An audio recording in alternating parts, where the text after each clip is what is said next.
After reading the Comedy of Errors this week, I thought it was very interesting that even though the whole play is really slapstick and it's like a wild goose chase, that underneath there are some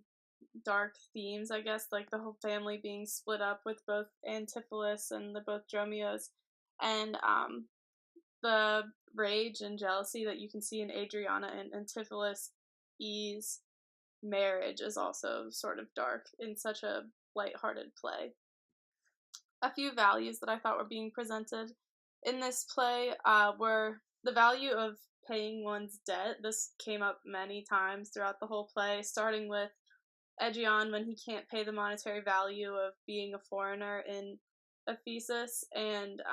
then all of the debts Antipholus E has to pay throughout the play. I also thought another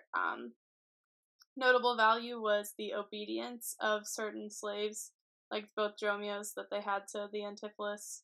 both Antipholuses. Something that I circled while reading the play, I wanted to do more information on the geographical setting of the play, because the law holding Egeon to execution seemed really harsh to me, but after research I learned that these two city-states, Syracuse and Ephesus, were very fierce business competitors, which is why they had that law. And this helped me also understand the patron-slave relationship between Antipholus and Dromio. For the gender depiction throughout the play, I thought it was interesting how Luciana mentions to Adriana that a good wife is a docile wife, and throughout the whole play, Adriana seems very portrayed as a shrew and crazy and dramatic, and it shows that at the time, for being frustrated with her husband, she was so blown out of proportion in this play, and I think this was telling to the role that women had in society during Shakespeare's time. Originally, when men were playing the female characters in Shakespeare's time, I thought this would have had a different effect, because I think a man playing a character like Adriana would have been super over-exaggerated. I also think a female actress could play a dramatic role, but I think everything would have been very over the top to add to the comedic relief for Shakespeare's time.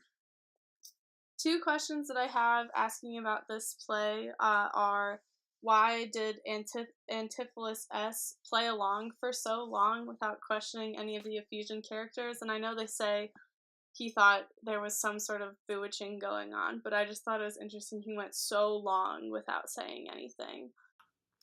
My second question is why the abbess, Amelia, didn't reveal herself to Antipholus E for 20 whole years when they were in the same city, that she truly was his mother.